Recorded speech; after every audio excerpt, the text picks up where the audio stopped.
Hello everyone. हम first flight book का third lesson कर रहे थे जिसके दो पार्ट्स थे। हमने part 1 his first flight complete कर लिया है। अब आज के इस वीडियो में हम पार्ट 2 जो कि है black aeroplane written by Frederick Forsyth, इस लेसन को कवर करने वाले हैं। तो लेसन को हम लाइन टू लाइन पढ़ेंगे। सारे इंपॉर्टेंट वर्ड्स को मैं आपको साथ में बताती हुई चलूँगी। चैप्टर शुरू करने से पहले मैं आपको इसका थोड़ा सा इंट्रोडक्शन दे दूँ। चैप्टर का नाम है ब्लैक एरोप्लेन। तो ये कहानी एक पायलट के बारे में है जो प्लेन फ्लाई कर रहा है। प्लेन उड़ाते उड़ाते उसके दिमाग में एक फैंटेसी चली जा रही है कि जब मैं अपने प्लेन को लैंड करूँगा, अपने घर जाऊँगा और एक मस्त लेविश बिग इंग्लिश ब्रेकफास्ट खाऊँगा। उसके दिमाग में ये फैंटेसी चल रही है। तो प्लेन उड़ाते उड़ाते उसके सामने तूफ़ानी बादल उसे दिखते हैं।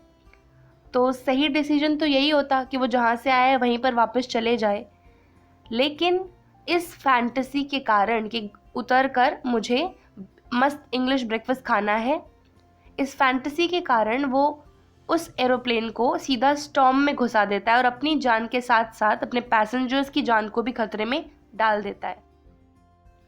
तो हमें ये देखना है इस स्टोरी को पढ़कर कि क्या वो पायलट और उसके पैसेंजर्स बच पाएंगे या नहीं। अगर बचेंगे तो कैसे, अगर नहीं बचेंगे तो क्या होगा उनके साथ। Okay.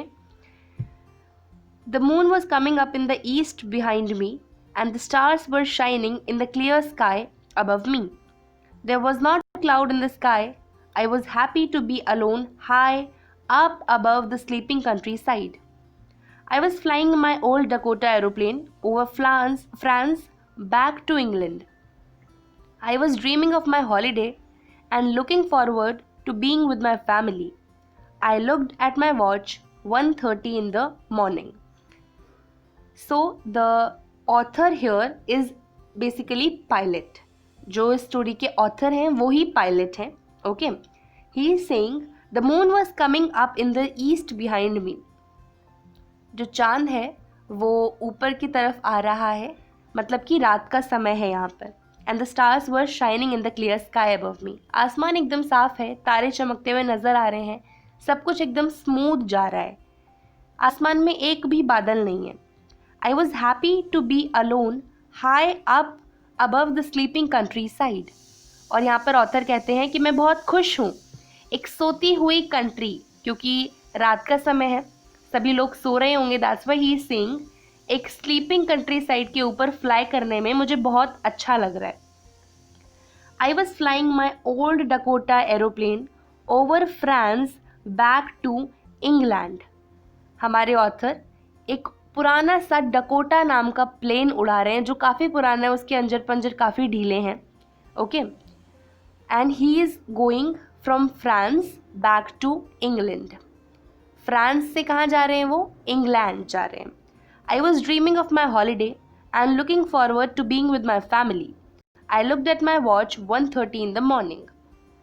So he was dreaming about the holiday कि जब प्लेन लैंड करेगा उसके बाद मैं अपनी फैमिली के साथ किस तरह इन्जॉय करूँगा, कुछ क्वालिटी टाइम स्पेंड करूँगा अपने फैमिली के साथ, बच्चों के साथ। He was dreaming about that and he looked at his watch. So it was 1:30 in the morning. सुबह के 1:30 बज रहे थे। I should call Paris control soon, I thought. As I looked down past the nose of the aeroplane, I saw the lights of big city in front of me. I switched on the radio and said, Paris control, Dakota DS-088 here. Can you hear me? I am on my way to England. Over.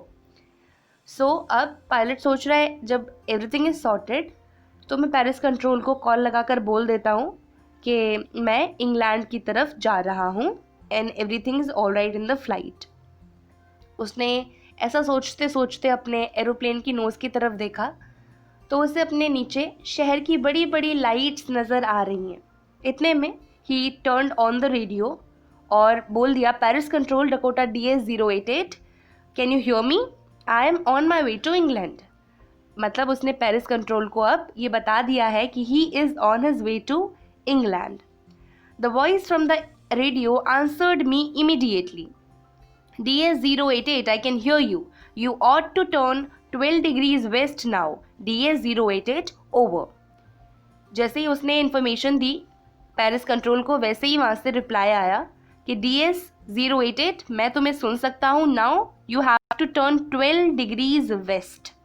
अब एक command आ गई है कि you have to turn 12 degrees west now. I checked the map and the compass, switched over to my second and last fuel tank and turned the Dakota 12 degrees west toward the England. तो हमारे pilot ने सबसे पहले map check किया, then compass check किया। Compass is basically an instrument जो आपको direction का पता बताता है। Okay, then he switched over to his second and last fuel tank. Aeroplane में basically we have 2 fuel tanks. जब पहले फ्यूल टैंक का फ्यूल खत्म हो जाता है then we have to switch over to second fuel tank. तो उसने सब कुछ चेक किया, सब कुछ सॉर्टेड है कि नहीं, पहले फ्यूल टैंक में फ्यूल खत्म हो गया है। He switched over to the second fuel tank and turned the Dakota 12 degrees west towards England. जैसा कि इंस्ट्रक्ट किया गया था उसे, आपको डकोटा को 12 डिग्रीज वेस्ट में रोटेट करना है, वैसे ही उसने किया। इंग्लैंड की तरफ उसने 12 डिग्रीज अपने ओल्ड डकोटा को मोड़ दिया as instructed. I'll be in time for breakfast, I thought. A good, big English breakfast. Everything was going well. It was an easy flight. देखो अभी भी उसके दिमाग में वही इंग्लिश ब्रेकफास्ट चल रहा है। I'll be in time for breakfast. वो सोचता है कि जब नाश्ते का समय होगा ना तब मैं एकदम समय से पहुंच जाऊंगा और I am going to have a big English breakfast. मैं आराम से बढ़िया इंग्लिश ब्रेकफास्ट खाऊंगा।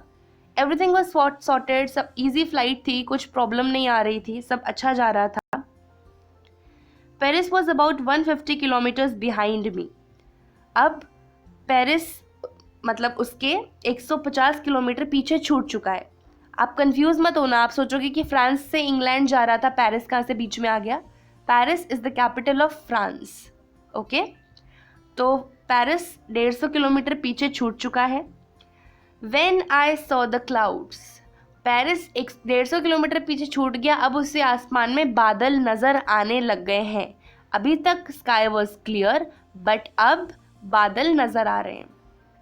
स्टॉर्म क्लाउड्स, बादल भी ऐसे वैसे नहीं, तूफानी बादल उसे आसमान में नजर आ रहे हैं। They were huge, they looked like black mountains standing in front of me across the sky.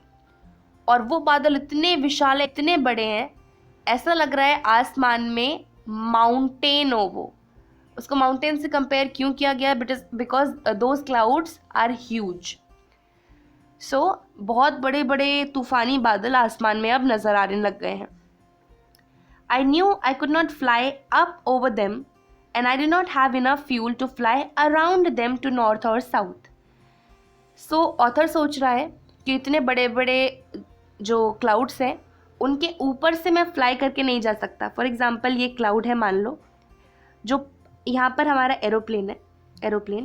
Aeroplane cloud के अंदर नहीं जा सकता। अगर क्लाउड के अंदर जाएगा, क्लाउड्स हैव एक्सट्रीम एनर्जी, हमारे एरोप्लेन को बुरी तरह से बर्बाद कर देगा। क्लाउड की एनर्जी, सब कुछ खराब हो जाएगा और इस स्टॉर्म से बाहर निकलना, वो भी बाहर सुरक्षित निकलना एकदम नामुमकिन है। तो इस वजह से पायलट्स मेक श्योर कि किसी तूफानी बादल में वो प्लेन को ना एंटर करवाएं। सो ही इज सेइंग कि अपने प्लेन को मैं इसके ऊपर से भी नहीं लेके जा सकता, ठीक है, और इसके साइड से भी नहीं लेके जा सकता क्योंकि मेरे पास इतना फ्यूल नहीं है। तो अब क्या लास्ट ऑप्शन बचा? उसे वापस से पेरिस यानी कि फ्रांस जाना पड़ेगा और उसे अपना बिग इंग्लिश ब्रेकफास्ट जो उसकी फैंटेसी थी उसको वहीं पर ख़त्म करना पड़ेगा। देखते हैं अभी क्या होता है। I ought to go back to Paris, I thought, but I wanted to get home. I wanted that breakfast. So he is saying कि मुझे जाना तो पेरिस चाहिए लेकिन मुझे ब्रेकफास्ट करना है। I want to be with my family. I want to have that big English breakfast. I will take the risk. अब वो सोचता है कि कोई बात नहीं, रिस्क लेता हूँ मैं। मतलब सिर्फ और सिर्फ एक ब्रेकफास्ट खाने के लिए ही इज़ टेकिंग रिस्क, और इतना बड़ा रिस्क कि अपनी जान को खतरे में डाल दिया, बिल्कुल अपने साथ पैसेंजर्स की जान को भी खतरे में डाल दिया। I thought and flew that old Dakota straight into the storm. बिना ज़्यादा कुछ सोचे उसने उस ओल्ड डकोटा प्लेन को काले बादलों के बीच में घुसा दिया। Inside the clouds, everything was suddenly black. बादलों के बीच में जाते ही सब कुछ एकदम से काला हो गया. It was impossible to see anything outside the aeroplane. The old aeroplane jumped and twisted in the air. तो कुछ भी नज़र नहीं आ रहा था उस काले बादल के बीच में. प्लेन भी बहुत अजीब तरह से बिहेव कर रहा था, जंप कर रहा था, ट्विस्ट कर रहा था. I looked at the compass. I could not believe my eyes. The compass was turning round and round and round. It was dead. It would not work. The other instruments were suddenly dead too. I tried the radio. Paris control, can you hear me? There was no answer. The radio was dead too. उसका plane move कर रहा था, twist कर रहा था बादलों के बीच में, बिकॉज बादल हैव एक्सट्रीम एनर्जी, और सारे के सारे इंस्ट्रूमेंट्स खराब हो चुके थे. Radio was going round and round and round. Paris control को कॉल लग नहीं रहा था. मतलब सारे इंस्ट्रूमेंट्स उसके ख़राब हो गए. उसे बाहर कुछ नज़र नहीं आ रहा, कोई इंस्ट्रूमेंट है नहीं उसे डायरेक्ट करने के लिए कि कैसे आप मतलब बाहर आओ स्टॉर्म से या कहाँ जाओ. कुछ नहीं पता उसे, ना बाहर नज़र आ रहा. क्या करेगा अब वो? देखते हैं क्या करेगा वो. Okay, so I was lost in the storm. अब उसे ये चीज़ समझ आ रही है कि उसे कुछ नहीं नज़र आ रहा, उसे समझ नहीं आ रहा वो कहाँ है. He is just lost in the storm. Then in the black clouds quite near me I saw another aeroplane. It had no flights on its wings, but I could see it flying next to me through the storm. I could see pilot's face turned towards me. I was very glad to see another person. He lifted one hand and waved. अब इतनी परेशानी में जब सब कुछ ख़त्म होता हुआ नज़र आ रहा है, उसे एक उम्मीद की किरण दिखती है. उसे काले बादलों के बीच में एक एरोप्लेन नज़र आता है जिसमें एक पायलट बैठा हुआ है. उस एरोप्लेन के ऊपर कोई भी लाइट्स नहीं है उसके विंग्स पर, और वो जो पायलट है दूसरे वाले एरोप्लेन में, he is actually waving at our pilot. हमारे पायलट को हाथ हिलाकर वेव कर रहा है, just to make sure, just to let him know कि मैं हूँ तुम्हारे साथ. हमारे पायलट को एक उम्मीद की किरण नज़र आती है कि दूसरा पायलट मेरे साथ है, मैं यहाँ पर इस स्टॉर्म में अकेला नहीं हूँ. Okay. He lifted one hand and waived, follow me. He was saying follow me. तो उसने, दूसरे पायलट ने अपना एक हाथ उठा के ऐसे ही इशारा किया कि मेरे पीछे पीछे आओ, come on follow me. Okay. He knows that I am lost. I thought he is trying to help me. तो हमारे पायलट को लगा कि दूसरे पायलट को पता है कि ये स्टॉर्म में खो गया है, and that another pilot is trying to help our pilot. He turned his aeroplane slowly towards north in front of my Dakota so that it would be easier for me to follow him. तो दूसरे aeroplane के pilot को पता था कि हमारा pilot storm में खो गया है, so he simply wanted to help him. तो दूसरे एरोप्लेन के पायलट ने क्या किया, अपने प्लेन को हमारे पायलट के प्लेन के आगे मूव करवा दिया. देखो यहाँ पर मान लो हमारे पायलट का प्लेन था, यहाँ पर हमारे दूसरे पायलट का प्लेन था, तो इसने यहाँ पर मूव करवाया ताकि हमारे पायलट के लिए इसको फॉलो करना इजी हो जाए. ओके, चलो. He turned his aeroplane slowly towards north in front of my Dakota so that it would be easier for me to follow him. I was very happy to go behind the strange aeroplane like an obedient child.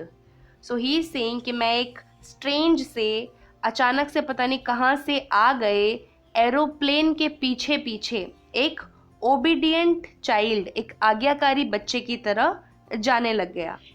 After half an hour the strange black aeroplane was still there in front of me in the clouds.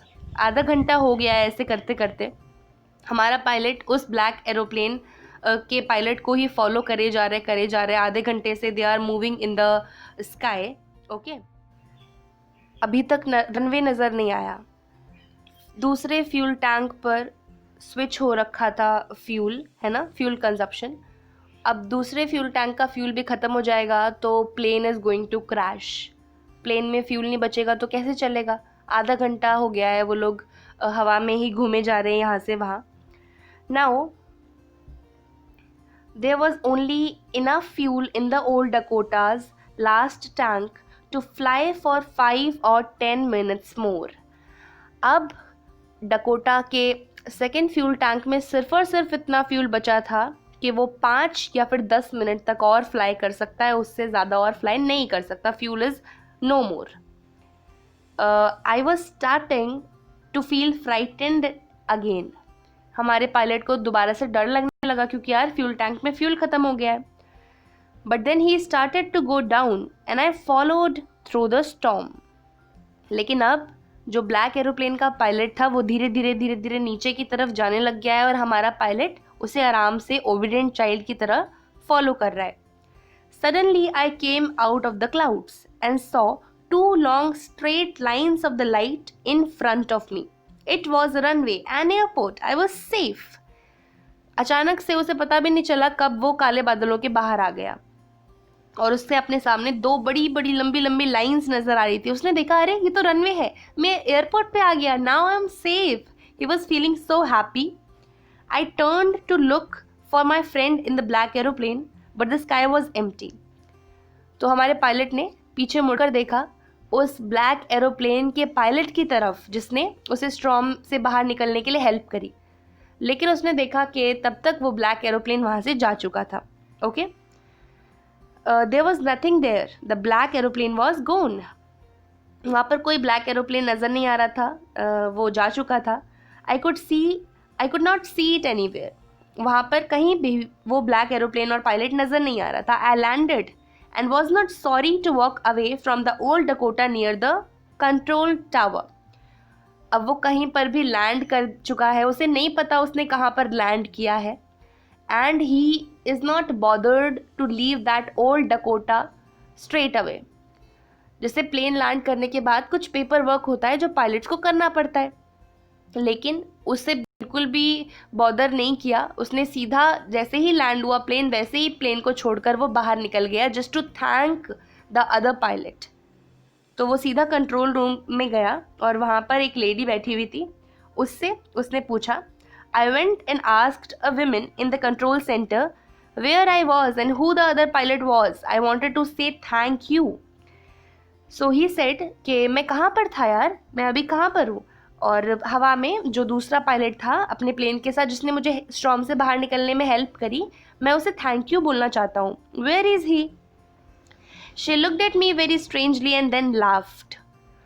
तो control centre में जो lady बैठी थी उसने हमारे pilot की तरफ बड़ी स्ट्रेंजली मतलब अजीब से देखा और फिर वो हंसने लग गई. Another aeroplane up there in the storm. No other aeroplanes were flying tonight. Yours was the only one I could see in the radar. वो कहती है कि आपके प्लेन के सिवा तो कोई और प्लेन आज फ्लाई नहीं कर रहा था just because of this storm.